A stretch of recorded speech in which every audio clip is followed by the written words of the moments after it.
अच्छा फुरकान भाई, हमने वो आपका ग्रे स्ट्रक्चर बना हुआ दिखाया, लोगों ने बहुत पसंद किया आपके ग्रे स्ट्रक्चर को बने हुए। तो लोग कहते हैं कि यार ये तो आप बना हुआ प्रोडक्ट हमें दिखा रहे हो। ये प्रोडक्ट को किसी ने अगर ख़ुद तैयार करना है तो उसका तरीक़ाकार क्या है? क्योंकि लोग कहते हैं कि जी मार्केट में हर बंदा एक डिफरेंट ही तरीके से काम कर रहा है, तो बहुत कन्फ्यूजन है। तो आपसे हम ये जानना चाहेंगे आज के जो सही काम करने का तरीका है वो क्या है। इधर आपने काफ़ी डिफरेंट सा काम किया हुआ है, तो आपने पहले तो ये बताएं कि साइट कितने मरले की है, कितने प्लॉट्स हैं और क्या कर रहे हैं इसमें, कहाँ से शुरू किया है और क्या चल रहा है? देखें, ये 7-7 मरले की 2 पेयर प्लॉट्स हैं। ठीक है।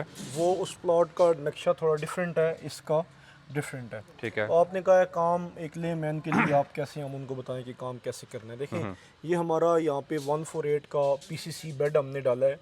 नीचे हमने खुदाई की, एक्सवेशन करने के बाद उसके बाद हमने सारा कंपेक्शन किया है स्ट्रेंथ बनाने के लिए वाटर बांड डाल के। फिर उसके ऊपर हमने रोड रोलर के साथ इस ज़मीन को सारी को कंपैक्ट किया। ज़मीन कच्ची हो या पक्की हो, पहले तो नेचुरल ज़मीन के ऊपर जाके आपको काम स्टार्ट करना चाहिए। अगर नेचुरल भी हो तो कंपैक्शन जो है वो मस्ट है। उसके बाद हमने इसके ऊपर वो गेड़ा डाला जिसको वाटर बांड कहते हैं। फिर उसके बाद उसकी कंपैक्शन करने के बाद पीसीसी हमने की है, ताकि हम अच्छे तरीके से, पीसीसी का मकसद क्या होता है कि इसका लेआउट अच्छे तरीके से किया जा सके। ठीक है। फिर उसके बाद आप यहाँ पे ये लाइंस और ये कॉलम्स के निशान आप देख रहे होंगे। ये 2 दिन लगा के ये जो शटरिंग भी हमने लगाई कैमरे है, में जरा ये शटरिंग भी हमने लगाई है। ये शटरिंग भी पहले हमने नीचे लेआउट किया है, ये देखें सही है। निशान लगा हुआ मार्कर के साथ। ठीक है। उस मार्कर के ऊपर हमने शटरिंग लगाई है और बिल्कुल ज़मीन के अंदर से, मतलब फाउंडेशन फ्रॉम द स्टार्ट से हमने इसको गुनिये में रखा है, राइट एंगल में रखा है। गुनिया अक्सर हम गुनिया कहते हैं, लोग कहते हैं कि राइट एंगल, तो राइट एंगल या गुनिये में हमने इसको रखा। एक एक चीज़ काम कैसे, एज पर ड्राइंग, जो ड्राइंग के ऊपर इंजीनियर्स ने चीज़ें डिज़ाइन की हैं उसको इम्प्लीमेंट करना हमारा काम है। और हम हर मौके पे, हर स्टेप के ऊपर इंजीनियर्स की ड्राइंग को और इंजीनियर्स की इंस्ट्रक्शन के मुताबिक काम को हम आगे चला रहे हैं। अच्छा, अगर हम शुरू से लेके चलें इसको, तो पहले ये प्लॉट था, प्लॉट पे आपने पहले डिमार्केशन हुई, खड्डा किया, सबसे पहले खड्डा किया। सही है। फिर उसके बाद हमने कंपेक्शन की सॉइल की। फिर उसके बाद हमने वाटर बांड डाला। फिर कंपेक्शन की। फिर पीसीसी किया 148 की रेशो से और बेड को इक्वल कर दिया, बराबर कर दिया, लेवल कर दिया। क्योंकि हम बात कर रहे हैं लेमैन की, तो पीसीसी और आरसीसी में क्या फर्क होता है? जिसमें सिंपल अल्फाज में, हाँ, पीसीसी के अंदर स्टील नहीं होता। ठीक है। सीमेंट, रेत और क्रश बजरी होती है। ठीक है। और जो आरसीसी होता है उसके अंदर स्टील का यूजेज होता है। स्टील भी यूज होता है। आरसीसी बेड हम डालेंगे जिसमें ये स्टील अच्छा ठीक है, आपने नीचे पीसीसी का बेड डाल दिया। अब इसके ऊपर आप जो है शटरिंग, आरसीसी है, ये शटरिंग हमने कर डाल रहे हैं आप, सरिया डाल की। अभी हम 1 फुट शटरिंग जो होती है बेसिकली वो सरिया डालने को आप लोग कहते हैं ना? नहीं, शटरिंग जो है ये शटरिंग है ना। सही है। आपका स्टील फिक्सिंग हो रही है फाउंडेशन की, जो बुनियादें हैं हमारी उसकी, जो ये हमारी बुनियाद है तकरीबन 5 फुट, जो भी हमारे ड्राइंग के ऊपर इंजीनियर्स डिज़ाइन करते हैं सॉइल टेस्ट के मुताबिक है बेसिकली, फॉलो करना होता है। ठीक है। अब आप यहाँ पे ये सरिया बांध रहे, कल आपकी वीडियो हम देख रहे थे, तो आप खुद भी क्योंकि वीडियोस बनाते हैं, तो वो सरिया आप उसमें खोलने की बात कर रहे थे, वो क्या था? देखें, यहाँ पे आपको मुख्तलिफ एक्सपीरियंसेस का सामना करना पड़ता है। सम टाइम आपको टीम को एक्सटेंड करने की, मतलब उस मद में कि लोग, अच्छे लोग और मज़ीद ऐड करें, तो बुरा एक्सपीरियंस भी हो जाता है। ठीक है। तो हम चूँकि ये अपने उस शहर से दूर थे, इस्लामाबाद में हमने ये साइट हमारी लगी हुई I-14 ताज रेजिडेंशिया में। ठीक है। तो यहाँ पे हमने इस मार्केट के जो सबसे अच्छे लोग थे वो ढूंढे, उनको लगाया। सही है। तो ज़ाहिर सी बात है, उनको मैंने सारी इंस्ट्रक्शंस, ड्राइंग्स और अपना साइट सुपरवाइज़र छोड़ के, तो मैं मुख्तलिफ साइट्स पे चक्कर लगाता हूँ। तो इस साइट का शाम तक मेरा नंबर आया, तो मैं जब आया, सरिया तो वो बांध चुके थे, लेकिन वो सरिया मेरी उस समझ के मुताबिक ठीक नहीं था, लाइन एंड लेंथ ठीक नहीं थी। राइट एंगल मजबूरी में उसमें मजबूती में कोई फ़र्क नहीं था, सरिया बन गया। लेकिन ये जिस तरह अभी बंधा हुआ है राइट एंगल के साथ, प्रॉपर डायमेंशन के साथ, ये स्टील का जो बॉक्स है वो कोई इधर था, कोई उधर था, कोई 8x9 था, कोई 6x9 था, कोई 9x12 था, तो वो गलत था। इसलिए उन सब से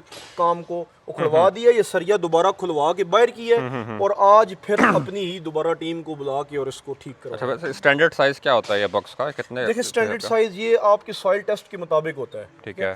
हर ड्राइंग का डिफरेंट होता है, मतलब ड्राइंग किसी वॉल का भी डिफरेंट होता है। ये इंजीनियर्स के काम है। सही है। अक्सर लोग हमें कहते हैं कि सरिया छत में कितना डालना चाहिए, फ़ोन करते हैं यार कि यार ड्राइंग के बारे में आपसे मशवरा। देखें ना, हम ड्राइंग के बारे में मशवरा दे सकते हैं क्योंकि आर्किटेक्ट नहीं है हम, ना ही हम किसी ऐसी चीज़ के ऊपर डिस्कस या मशवरा दे सकते हैं, ये इंजीनियर्स का काम है। ठीक है। हमने उनकी इंस्ट्रक्शंस को फॉलो करके क्वालिटी को मद्देनजर रखते हुए कंस्ट्रक्शन करनी है। कंस्ट्रक्शन हमारी एक्सपर्टीज़ है, ड्राइंग हमारी एक्सपर्टीज़ नहीं है, ना हो सकती है। ठीक है, ठीक है। अच्छा, ये कुछ बीच में आपने ये बड़े स्पॉट्स बनाए हुए हैं, ये क्या है? ये कॉलम के हमने निशान लगाए हुए हैं, ठीक जहाँ है। पे कॉलम आने हैं। दो है। मैंने आपको बताया प्लॉट है, इस प्लॉट का कॉलम यहाँ पे आ रहा है, इसका यहाँ पे आ रहा है, तो कॉलम का हमने लेआउट कर दिया है। 9 बाई 9 का कॉलम होता है, कॉलम का निशान लगा दिया ताकि फाउंडेशन के अंदर से ही कॉलम को ठीक तरीके से खड़ा किया जाए और अपनी जगह पे खड़ा करें अच्छा कॉलम। फुरकान भाई, हमें पता लगा है कि ये जो प्रोजेक्ट है इस तरफ वाला, ये आपके पास था, लेकिन अब आप ये वाला भी कर रहे हैं, ये क्या वजह है? असल में मसला ये है कि ये मेरा यही प्रोजेक्ट है, इस ठीक है। प्रोजेक्ट का कॉन्ट्रैक्ट मेरे पास है। ठीक है। लेकिन ज़ाहिर सी बात है, दोनों ने सेम टाइम काम शुरू किया, तो अब मैंने उनसे रिक्वेस्ट की कि भाई मैं आपके साथ नेकी करता हूँ कि मुझे ये सारा काम फ्री ऑफ कॉस्ट इनको करके दे रहे हैं। कंसल्टेंसी ठेकेदार कोई उनका नहीं ले वही रहे। है, ठीक है। कंसल्टेंसी फ्री दे रहे हैं ताकि एक ही टाइम पे एक ही ठेकेदार की निगरानी में इस काम को हम कर सकें। इस काम के पैसे भी उनका ठेकेदार लेगा, लेकिन मैं खुद हमारा काम डिस्टर्ब ना और उनका हमारी वजह से ना हो, इसलिए हम बेड तक हम एक ही इसमें फ्लो में जाएंगे। बेड के ऊपर वो अपनी ईंटें लगाएंगे, हम अपनी लगाएंगे। यहाँ जिस तरह कुछ लोग पिछली वीडियो में कह रहे थे ना कि आपने बात की कि हम तो मार्केट में खैर बांट रहे हैं और हम पैसों के लिए काम नहीं कर रहे, तो ये चीज़ तो साबित कर रही है उस चीज़ को कि आप वाकई जो है इस तरीके का काम कर रहे हैं। अच्छा फुरकान भाई, ये बताएं कि बाकी तो ये सरिये सीधे सीधे जा रहे हैं, बीच में जो है बेंड किए हुए हैं आपने ये सरिये, इनका क्या मकसद होता है? देखें, ये भी ड्राइंग के मुताबिक इंजीनियर्स ने अपने उस पे जहाँ पे स्टील कंक्रीट होती है, ये फाउंडेशन के अंदर सरिये को change 8 inch 9 inch different drawings के अंदर मुख्तलिफ जिस तरह उन्होंने कहा होता है, हमने उस पर कर दिया होता है। ठीक है। इसकी स्ट्रेंथ का किरदार अदा करते हैं ये जो सरिये बेंड, क्योंकि कंक्रीट हमारी यहाँ पे 1 फुट आनी है, 1 फुट के मुताबिक हमने इसको बेंड करना होता है। अच्छा, शटरिंग जो हम देख रहे हैं आपने सारी न्यू इस्तेमाल की भी है? ऑलमोस्ट न्यू है, जो पुरानी भी है वो ऐसा है कि मतलब उसकी अभी लाइफ है, तो उसको हमने न्यू। देखें, ये फाउंडेशन है ना, फाउंडेशन से ही काम को ठीक करना। कुछ लोग कहते हैं कि यार ये फाउंडेशन है, इसने छुप जाना है, तो ये क्या दलील है कि छुप जाने वाले काम को ठीक आपने नहीं करना? इसका मतलब तो ये है कि मतलब आप जो चीज़ ना नजर आए तो उसमें बेईमानी कर दें। तो इसलिए हम मतलब डे 1 से ही अपने काम को फाउंडेशन ठीक तो तरीके जाहिर से है ही बुनियाद एक चीज़ की, तो बुनियाद ही ठीक नहीं होगी हाँ, तो क्या बुनियाद बनेगा ठीक फिर? होगी तो बाकी काम आपका अच्छा, ठीक होगा। सॉइल टेस्ट की बहुत बात करते हैं कंस्ट्रक्शन वाले हजरात, तो सॉइल टेस्टिंग के बाद सॉलिड ज़मीन की भी बात होते हैं। साथ जो ये प्रोजेक्ट बना हुआ है, इसके बीच में ये कपड़े भी हैं, शॉपर भी हैं, कप भी आ रहे हैं, ये क्या हुआ है? ये मतलब समझ में नहीं आ रही। मैंने आपको बताया ना कि हम इंजीनियर्स की इंस्ट्रक्शंस को फॉलो करते हैं, सॉइल टेस्ट के मुताबिक काम करते हैं। कुछ ऐसे ठेकेदार मार्केट में आजकल आ गए हैं कुछ जो इंजीनियर्स को चैलेंज करते हैं। इंजीनियर्स का जो काम है उस पर उनको चैलेंज नहीं किया जा सकता। ड्राइंग बनाना, सॉइल टेस्ट के मुताबिक स्ट्रक्चर को डिज़ाइन करना, वो इंजीनियर्स का काम है।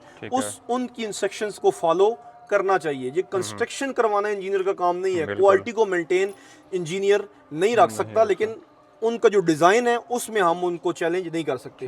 ये इस तरह के मार्केट के जो रवायती ठेकेदार होते हैं ना, तो वो इंजीनियर्स की वो सारी ड्राइंग को कहते हैं यार इंजीनियर को क्या पता है। भाई किसी एक इंजीनियर ने बंड मारा होता है ना कभी, तो उस मद में कहते हैं इंजीनियर को क्या पता है, हम ऐसे आपको कर देंगे, तो ये वो इंजीनियर ने प्रॉपर ड्राइंग की होगी इसमें। ऐसा नहीं है कि सॉइल टेस्ट तो बगैर उस पर वो अपने ऊपर रिस्क नहीं लेता, लेकिन जो ठेकेदार ने मौके के ऊपर कंप्रोमाइज़ किया है, क्योंकि जितना नीचे जाएगा उसको उतनी लेबर पड़नी होती है, तो मालिक को कहता है जी ये इंजीनियर ऐसे ही होते हैं, घर बैठ के उन्होंने साइट पे तो काम नहीं किया। आपने अक्सर सुना होगा इंजीनियर्स को कुछ नहीं पता होता, ये किताबी कीड़े हैं, तो वो इस तरह मुतमिन करके तो मालिक का सत्यानाश कर सकते हैं। दोनों लोगों को एक प्लेटफॉर्म पे होना बहुत ज़रूरी है। इंजीनियर के मशवरे के साथ अगर आप किसी भी चीज़ के ऊपर कंप्रोमाइज़ करते हैं तो उसका मशवरे के साथ। अब ये देखें ना कितनी बड़ी बेवकूफ़ी, अल्लाह पाक इनकी हिफाजत करे। हम किसी के काम को मतलब बुरा नहीं कहते, लेकिन अब एक बंदा एक बंदे की अभी मतलब है कि कपड़े के साथ कोई दाग लगा तो उसको यही कहेंगे ना यार ये दाग लगा हुआ। अब यहाँ से नज़र, अब इस बंदे ने कितनी बेवकूफ़ी की है कि शॉपर हैं कच्चे, देखें नीचे एक ढेर था, उसके ऊपर इसने बेहतरीन इतनी बड़ी बिल्डिंग बनाई, अल्लाह इसकी हिफाजत करे। अभी कोई इंजीनियर इस शॉपर के ऊपर तो बिल्डिंग को डिजाइन नहीं करेगा, ये ठेकेदार ने अपनी उस्तादी दिखाई है जी, इंजीनियर को कुछ पता नहीं है, आप बना दे, कुछ नहीं होता। पोटेंशियली क्या रिस्क है इसमें, क्या नुकसान हो सकता है इनकी बिल्डिंग को? ये जब भी आपका अर्थक्वेक आता है, जलजला आता है, जब जमीन वाइब्रेट करती है, अल्लाह माफ करे, झटका जब आएगा तो वो बड़ी बड़ी चीजों को ले जाता है। लेकिन वो कहते हैं ना कि तवक्कल करना है, लेकिन पहले अपनी चीज की हिफाजत करने के बाद हाँ फिर तवक्कल करना है। अब उस तरह तो कहा जाए तो इस पे भी कोई अल्लाह के अजाब के आगे कोई चीज़, बड़े बड़े टावर्स गिर जाते हैं, लेकिन आपने तवक्कल करना है ना। अभी आप गाड़ी की ब्रेक ना लगाएं और कहेंगे अल्लाह के ऊपर हमारा तवक्कल है, इसमें कोई शक नहीं है, लेकिन ब्रेक लगानी है अगर सामने कोई आ गया। बिल्कुल ठीक है। इसलिए आपने पक्की ज़मीन के ऊपर जाके अल्लाह के ऊपर तवक्कल। अच्छा, ये जो फाउंडेशन में इनकी ईंटें बगैर प्लस्तर के, बगैर किसी चीज़ के आपको नज़र आ रही हैं, तो ये कल को यहाँ से सेम की शुरुआत क्या हम कह सकते हैं यहाँ से होती है, सीपेज की डैम्पनेस की? देखें, डैम्पनेस जो होती है वो आपने डीपीसी लेवल के ऊपर जाके डैम्पनेस के लिए आपको प्रॉपर उसको रोकना होता है, उसको ब्लॉक करना होता है, उसको कट ऑफ करना होता है। ये तो फाउंडेशन है, फाउंडेशन के अंदर चूँकि अंदर सॉइल की फिलिंग भी की होगी मिट्टी की, तो वो यहाँ से डैम्पनेस निकले का मसला नहीं है, लेकिन डीपीसी फ्लोर लेवल से ऊपर डैम्पनेस नहीं जानी चाहिए, वो कंट्रोल नहीं होती। लेकिन हम तो अपनी जो बुनियादों के अंदर ईंटें लगी होती हैं उनको भी वाटर प्रूफ करते हैं, ताकि उनका ये जो अंदर सीमेंट और मोर्टर और बजरी जो है, इसको जो आपकी सीपेज है सेम है, वो उसको नुकसान पहुंचा के इसकी सीमेंट का जो स्ट्रेंथ है वो ज़ाया ना करे। और स्टील को जब जंग लगेगा, ये देखें इस तरह स्टील को जंग लगा हुआ है, जब स्टील को जंग लगता है तो वो आपकी जो फाउंडेशन के अंदर कंक्रीट होती है उसको छोड़ देता है, तो फिर वो गाये बगाया आपका जो है वो नुकसान की चीज़ें बाइस कमजोर बनती हैं। करेगा उसको। अच्छा, फिर उसके बाद जब अल्लाह ना करे कोई बिल्डिंग सांस ले जाए, क्रैक कर जाए, जब कोई बिल्डिंग क्रैक करेगी तो आपका सैनिटरी का, प्लम्बिंग का मुकम्मल काम वो क्रैक कर जाएगा। जाहिर सी बात है, वो एक बिल्डिंग में अगर गैप आएगा, क्रैक आएगा, तो पाइप भी फट जाएगा, टूट जाएगा, लीक होगा, तो फिर वो कभी भी आपकी सीपेज से जान नहीं छूटेगी। ठीक है। अच्छा, ये जो ओवरलेइंग होती है सरिये की, इसका क्या तरीक़ेकार होता है? ये भी ड्राइंग के मुताबिक ही होती है? ड्राइंग के मुताबिक ये एक नॉर्मल सी चीज़ें हैं। ड्राइंग के ऊपर अगर हमारे पास पड़ी हुई है साइड के ऊपर, ड्राइंग के ऊपर हर चीज़ लिखी होती है, आपने उसको फॉलो करना होता है। बिल्कुल उसके ऊपर देखें, यहाँ पे ड्राइंग के ऊपर ठेकेदार की कोई उस्तादी नहीं चलनी चाहिए। हाँ, इल्ला माशाल्लाह के ठेकेदार जो है वो इंजीनियर भी हो, वो दलील के साथ अगर इंजीनियर की किसी बात को वो कहता है तो मैं उस पर एतराज़ नहीं कर सकता, लेकिन इंजीनियर ज़ाहिर सी बात है वो उन्होंने पढ़ लिख के ये सारी चीज़ें बनाई हैं, तो उनके ऊपर आप इस तरह एतराज़ नहीं कर सकते। मोस्टली लोग ये पीसीसी किए बगैर ही बुनियादें शुरू कर देते हैं। देखें, लोग तो बहुत कुछ करते हैं कंस्ट्रक्शन की फील्ड में, लोगों ने इसको कुछ समझा ही नहीं हुआ, हालांकि ये बहुत बड़ी एक प्रोडक्ट है। तो लोग पीसीसी नहीं करते, कंपैक्शन नहीं करते, पीसीसी को लेवल नहीं करते, फाउंडेशन को लेवल नहीं करते, वाटर प्रूफिंग का प्रॉपर नहीं करते, मतलब उसके क्या उसे कहते हैं, किसी चीज़ की लेवल का कोई ख्याल नहीं करते। लोग बहुत कुछ कर रहे हैं, लेकिन नहीं करना चाहिए। ड्राइंग को मैंने बार बार एक लफ्ज़ इस्तेमाल कर रहा हूँ कि ड्राइंग को फॉलो करें। कभी भी कोई भी गलत ड्राइंग अप्रूव नहीं होती किसी भी सोसाइटी भी, किसी भी इदारे में। तो ड्राइंग ठीक होती है, ड्राइंग के ऊपर जो लिखा है वो आप फॉलो करना हर सूरत ज़रूरी है। अच्छा, इसका ये जो आपके कॉलम्स बने हुए हैं, इस पे आपने ये रिंग डाले हुए हैं, ये भी मतलब काफ़ी कम फासले पे लगे हुए हैं, ठीक है। इसका क्या स्टैंडर्ड है, कि इसका कोई वाकई स्टैंडर्ड है या फिर ये प्लॉट टू प्लॉट वेरी कर जाएगा? और इसका भी देखें, ये जो कॉलम है ये सेमी स्ट्रक्चर है, मतलब ये जिस तरह स्ट्रक्चर बेस्ड बिल्डिंगें बनती हैं, प्लाजे हो गए, जिनका लोड सिर्फ आता ही कॉलम्स के ऊपर है, उसमें इंजीनियर्स और तरह की ड्राइंग और तरह का इसका गैप होता है, और इसमें डिफरेंट होता है। ये भी हम जो भी ड्राइंग के ऊपर लिखा होता है, ये हमारी ड्राइंग के ऊपर इसमें 7 इंच का गैप है, तो हमने इसको 7 इंच के गैप के साथ इसको बांधा है, और 135 डिग्री में इसकी हुक जो है वो बेंड हम करते हैं, तो ये हुई हुई है। यहाँ पे थोड़ी सी कर गए उस्तादी, एक तरफ से हुक मोड़ी, एक तरफ से नहीं मोड़ी, लेकिन वो मैंने बताया ना कि ये स्ट्रक्चर बेस्ड बिल्डिंग नहीं है, गलत है ये भी जो हमारी टीम ने की है। इनको मैं कहता हूँ इसको मजीद, इसको भी होना कुछ नहीं है, लेकिन उस तरह हो जाता तो वो उसका कोई मिसाल नहीं है। तो 135 डिग्री पे दोनों तरफ से हुक का बेंड होना ये ज़्यादा मुफीद है बिल्डिंग के लिए। अच्छा, कल जिस तरह आपने बताया कि वो टीम आई और उन्होंने आपका सरिये का काम जो है वो गलत कर दिया, फिर आपने टीम चेंज कर लिया, उसी टीम से काम करवा रहे हैं? देखिए, हमने उस टीम को समझाने, बुझाने और सजा देने के बाद चांस दिया कि यार आप इस काम को ठीक करें, हम आपको मौका देते हैं, पैसे आपके मुंह मांगे देंगे, लेकिन वो कहते हैं ना कि जिसकी फितरत में गलत काम करना हो कभी ठीक,